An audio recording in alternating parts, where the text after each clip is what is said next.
EA announced. Oh, yeah. We were talking about EA earlier. We're going to talk about EA again, but this time we're not going to bash on them. We're going to love them now? No. Well, no, we're still not going to love them. We're going to hug them?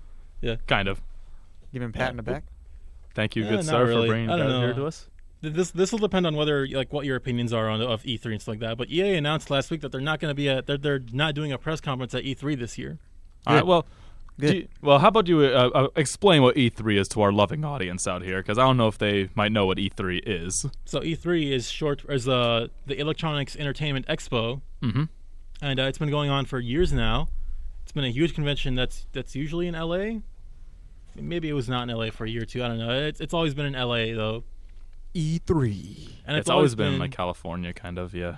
And it's always been this sort of like spectacle for. It used to be cool, like, oh yeah, the new games coming out, new consoles. That one was flocked to EA. It was like E3. Not so much of garbage. Well, it's not. It's kind of lost. I thought opinions were welcome here. Opinions are welcome, but I think E3 has. I'm joking. I'd be exaggerating. You know me. E3 has kind of lost its luster over a lot of the past years because of now with like new live streaming events like Twitch, and also a lot of people having their own things. I don't mean to cut into what you're saying, but Nintendo has also kind of like left E3 for years now. They have their own Nintendo Direct. Yeah, that's where they kind do of their what I own wanted to talk about with E3 becoming. So E3's been becoming irrelevant for like a while now. With like I said, J-Star mentioned, Nintendo has been doing E3 press conferences for a long time. They've been doing Nintendo Directs, and that's been working out really well for them because Directs are a lot more. They're in tune with their fan base. They're more in tune with. They're not always in tune with their fan base. Their Nintendo Online videos are pretty like tone deaf. They kind of miss the point of what people want. Yeah. But the thing about a Direct is that you can pre-record it, you can edit it, and because you're keeping it in the company, it's a lot easier to stop stuff from leaking out. So there's benefits to doing a Direct, something like a Direct. Yeah. And Sony announced that they're not going to be doing E3 this year either. Of course. I mean, they announced it first before everybody They announced it first. Well, Nintendo did it first, then Sony came out last year and said, we're not going to be doing E3. And now EA's not doing E3. And that was big when they lost Sony, because Nintendo, when they first lost Nintendo, that was like, okay, we can bounce back from this. But when Sony cut out, it's like, oh no, this is a problem. Sony was kind of carrying E3 for a while. Sony said, I'm dipping. Yeah, because Sony has coming back, bruh. Sony has their own thing now. That's the thing. Everybody, Nintendo has Nintendo Direct. Sony has the PlayStation experience. We don't need no E3, bruh. So all they really have is like Microsoft. That's about it. Microsoft and the PC and Devolver, maybe. I hope Devolver's back. I love Devolver. Does Valve still do it? Like Valve and Steam, are they still part of E3? Shout out Gabe Newell, man. I think they're a part of the PC. Yeah, Gabe Newell. I love Gabe Newell. Yeah, shout out, man. When's Half-Life 3 coming out? Never. No, it's never. You're gonna keep busy making card games and all that. Like, all right, cool. Card games are where they make money, though. Half-Life 3 when? Why though? What? Why? But anyways, because people like money. People buy it. People buy them, and people love them. If the game is good, I'm fine. But I personally don't care for those kinds of games. But Command and Conquer Mobile, though. Come on, man. Like that's EA. That's EA. I'm glad they ain't showing that. Good thing they're not coming back. Show more garbage. They're still gonna be at. Here's the thing. They're still gonna be at E3, but they're gonna have it's gonna be like a side thing. They're gonna have. So they're not indefinitely then. So they're still gonna be there. They're just skipping the press conference. Like Nintendo hasn't done an E3 press conference in a while, but they're always at E3. Sort of like demoing. So they're gonna be in they have their demos and stuff there. Because I remember for Super Smash Brothers, when Super Smash Brothers was almost coming out on Switch, they had the demos and you could play the demos at E3. And they always have like other cute little demos and stuff there. I was like, oh, you can play the new Pokemon demo, or here's Dragon Ball Fighters, and you can play Dragon Ball Fighters at the demo at E3. Yeah, so there's still E3's not going anywhere anytime soon, but this does kind of like raise the question of whether or not it's becoming irrelevant or not, or whether it's becoming irrelevant or not. Because the way it used to be before was that you'd have everybody in one place, you'd gather all the press in one place, and you'd have these big announcements, and then they'd report on it. But now, thanks to digital streaming and with how big some companies have gotten, they can just do it themselves now. They don't need E3 or the press. My favorite E3 story is when, and we were talking about this during the break, it was when Nintendo was still at E3, and this is like back when they were huge and stuff, and when the Wii just came out, and it was popular, and like the Wii was just starting to come out, so Nintendo needed something strong to like push it ahead. And this is also when they announced Twilight Princess. And it was back when a lot of people didn't like the cartoony Zelda games. Like Wind Waker was for some reason unpopular at the time, but has now become. Wind Waker's my favorite one though. Wind Waker has gained a lot more popularity recently. Oh wow, this is actually a really fun game. But when Twilight Princess was announced, everybody just lost their minds because they pulled at the very end. Like, oh, by the way, because Reggie Fils-Aimé was up there, the former president of Nintendo. Oh yeah. And he's like, all right, well, here's the thing. I'm glad you people enjoyed our conference, our Nintendo conference, but we have one more thing to show you. And then it went black, showed off a few nice-looking screens of like nature and stuff, and then it showed the realistic Link and the new Legend of Zelda game, and everybody proceeded to lose their minds over it. Yeah, because that was the first time Link had been seen in such a. Well, the game doesn't look good by today's standards, but back then it looked pretty. It was pretty like. It was revolutionary at the time. Did they show Smash Bros. Too or no? Smash Bros. Brawl? They did reveal Smash Bros. Brawl at one point. E3. Was it at E3 that they revealed it? I think they did, yeah, because they dropped it at E3, and then because that was also the Snake I went. reveal. That's when I remember seeing. Oh yeah, that was that was the reveal when they showed off Snake. At E3. Yeah, I remember seeing potato clips back in the day, man. Yeah, about that old about Brawl coming out on E3. Like, oh crap. But what I also want to end it on is Shigeru Miyamoto, or one of the other big head honchos at Nintendo, after the Twilight Princess thing dropped with the orchestra blaring, Link just riding around his horse. He came out in a giant smoke machine. They had him with the Hylian shield and the Master Sword, just like swinging it around, just to generate the hype, and everyone just collectively lost it. Everyone loved it too. Yeah, see, that's the stuff I'm gonna miss, because that you can't get that sort of energy from a director, like something that's like sort of like pre-recorded. Mm-hmm.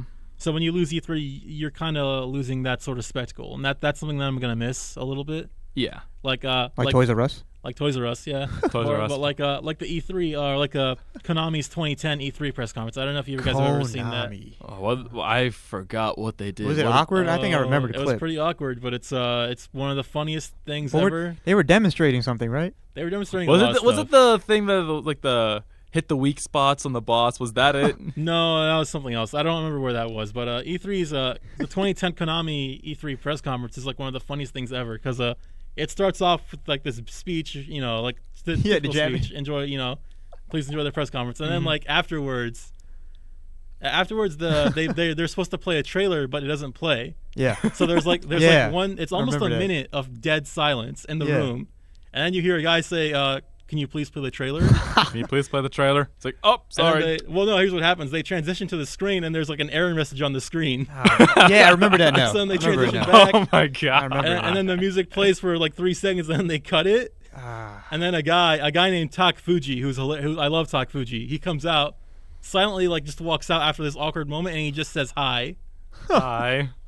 It's like I have to explain why this is not working. He doesn't explain. He just goes into his game. He really sold the. People say the conference is bad, but I think Tak Fuji's part was actually pretty fun.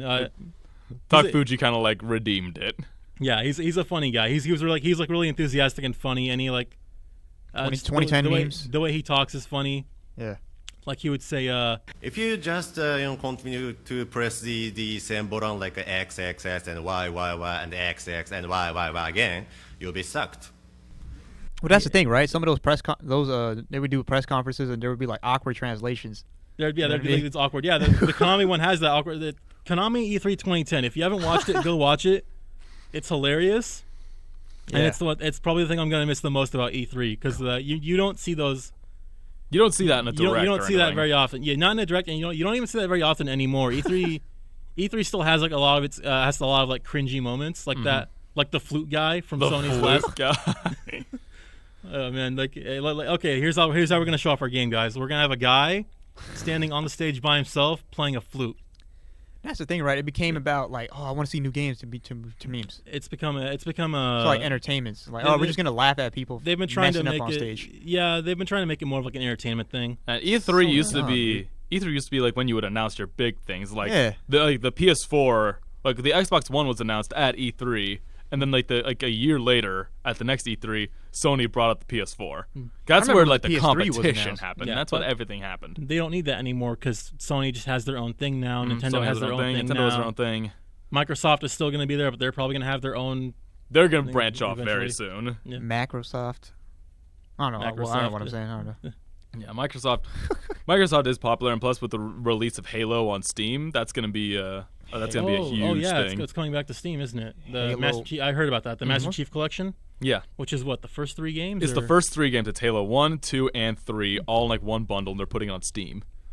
So everyone kind of like lost their minds because like, oh my god, Halo's coming back, and it's not like it's not like new weird Halo games, like the actual good Halo games. I've never played the new Halo games, but I played a little bit of Halo 4. I didn't like it as much as Halo 1, 2, or 3. That's cool though. What about Halo Reach? Everybody hates Halo Reach. Halo Reach is okay. It's fun. Yeah. The characters are good. The characters are fun. Sure, yeah. I like the characters, but yeah, Halo Reach was just kind of. That was the last spin-off good. game. It was a spin-off game. That was the last good Halo game in my opinion. I think it also has perhaps one of the best final missions in video games, perhaps in all of Halo, because you're dropped off. I'm sorry, I'm giving spoilers for anyone for Halo Reach, but you're dropped off on a planet. You have to basically hold off the line until Master Chief and Cortana get off the planet. Yeah, that's epic. And then so it says like, and you always have like a thing that says current objective. Oh, go to this objective. It says the only thing you get is current objective. Survive. It's like, oh no. That's a good example of them mixing gameplay with story, and that's something that I wish more games would do because I actually love that mission too. It's like that's the mission that made Halo Reach worth it for me. Mm-hmm. That's what everyone kind of agreed on too. It's like, you know what, this game wasn't as good as the trilogy, but that end mission is just perfect. What else we got? Speaking of things that are dying, oh no. Let's talk about video game movies. Oh, video game movies. This is going to be a Super whole Mario new Brothers, bag man. of 1994. Super Mario Brothers. That died right away. Don't worry. There's going to be a new Mario movie coming out in 2022, I think. Yes. Oh my god, seriously? Yeah, we'll talk about that in a bit, though. So the new trailer for a Doom movie came out. It's going to be a straight to video Doom garbage. Movie, straight to video DVD. Straight to DVD. They don't even make DVDs. It's going to be some weird like low budget Doom movie, and it looks bad. It looks really generic and boring. Doom movie shot on a DSLR camera. It looks low budget. It doesn't look good. It looks like something made here at Of course, it's not going to be high budget. It looks like a fan film. Yeah. Yeah, it looks like a bunch of college students got together, wrote a script one day, and said, "Well, we might as well make it." Yeah, but people don't like it. It looks really generic and boring. Is the Doom guy in it? From what he's not. He's not in the it. Doom guy armor isn't even there. Like they don't even have the armor in it. They don't have anything. Not even the cool metal soundtrack. Yeah. We all know that Doom is just a metal soundtrack disguised as a video game. Yeah, Doom is a great soundtrack. They need to make a Duke Nukem movie. That's what they need. Didn't they make a Duke Nukem movie? I don't think so. No, I don't think so. But I don't think Duke Nukem movie would be good. Nah, I don't know. Duke Nukem kind of. It'll be kind of corny. After Duke Nukem Forever, I kind of don't want Duke Nukem to come back. That game was bad. But there's been so many video game movies in the past that we've seen that they've had so much potential. Like the new Lara Croft movie that came out, that looked really good. The trailers made it look really good. There's the new Tomb Raider movie? Yeah. The new, it came out a couple years ago or a year ago. It's played by Alicia Vikander. Oh, yeah, I remember. She was on Ex Machina. It looked really good. I'm like, wow, this actually looks like a very good video game movie. It looks very close to the material, source material. Some of the action's pretty good. And then the reviews came out, and it was a clunker. Yeah. Yes. To put it like that. They suck. The video game movies usually suck. There's a lot of bad ones that are still entertaining, like the Super Mario movie. The one from 1993. That or 1994. Shout out John Leguizamo, man. He's a big actor now. I think what people like a lot is the Mortal Kombat movies. I'm not gonna lie. The Mortal Kombat movie is one of those movies where, like, again, it's not a good movie, but it's at least entertaining. It's one of those cheesy, it's so bad it's good movies. Yes. Sonya Blade though. And the Street Fighter movie, Sonya Blade. The Street Fighter movie is like that too, where the Street Fighter movie is kind of bad, but it's so cheesy and it's kind of entertaining. Yeah, it's so cheesy and entertaining. Plus, Mortal Kombat gave us that really good soundtrack. Liu Kang, Shang Tsung. I mean, in that Mortal Kombat movie though, he was something. And there was some actually. I think he made it work. There was some decent parts in the Mortal Kombat movies, and then made Mortal Kombat 2, and then 3, and then they were bad. Was Kano in the movie? I don't remember. Yes, Kano was in the first movie. Yeah. Yeah, Super Mario Brothers movie was bad, and then there's a funny part of the Mortal Kombat movie where I remember me and my cousins were watching it a few years ago, and we sort of laughed when it happened. There's a part where Johnny Cage is in this he's in the forest and he's fighting ninjas, and it's really quiet and tense. Yeah. And then no soundtrack. And there's no sound. But then really far off in the distance, like a ninja cartwheels off from behind a tree, and there's this really dramatic orchestra string when it happens.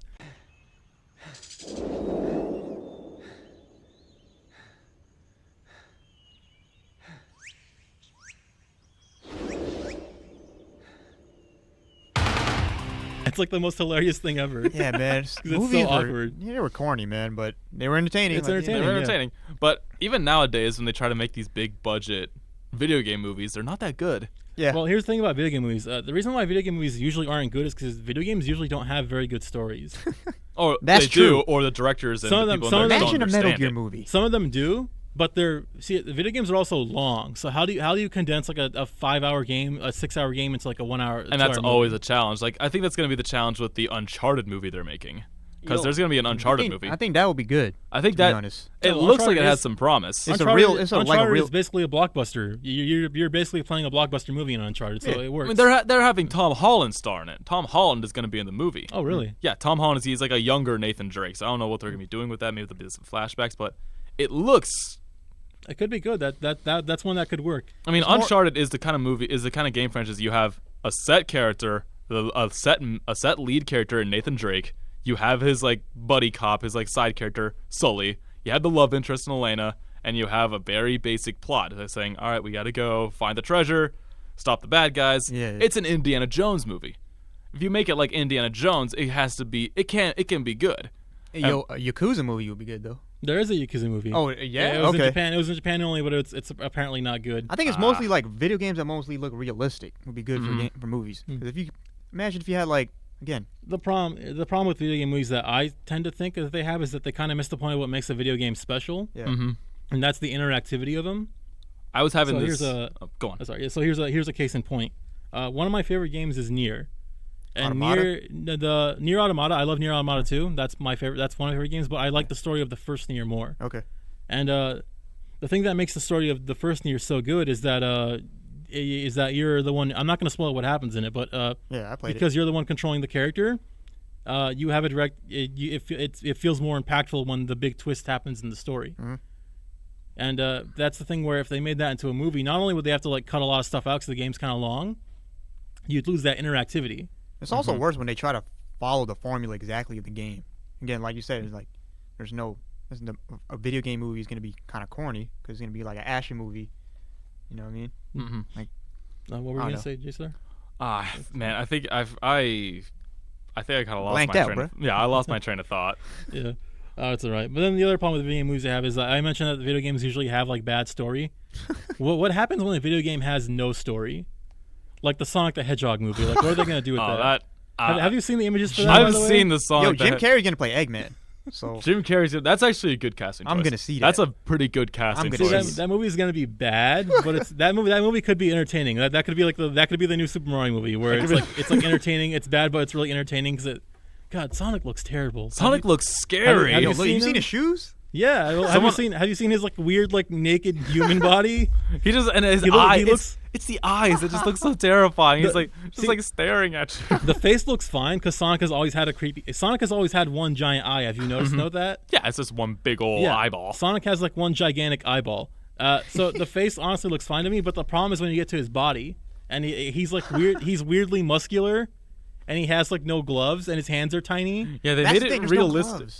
There's no gloves on his hands. That's the dumbest part. I saw an edit. Someone edited the Sonic thing to make it like, here, it's so easy to make it look like Sonic. They just changed the eyes a bit, changed the color of his fur, and they gave him gloves. So yeah, that looks like what a live action CGI Sonic would look like. Instead of a little naked furry man, which is what he looks like right now. Yeah, it looks horrifying. I hear Metal Gear movie's in the works right now, though. A Metal Gear movie? A Metal Gear movie? The guy who directed the movie Kong.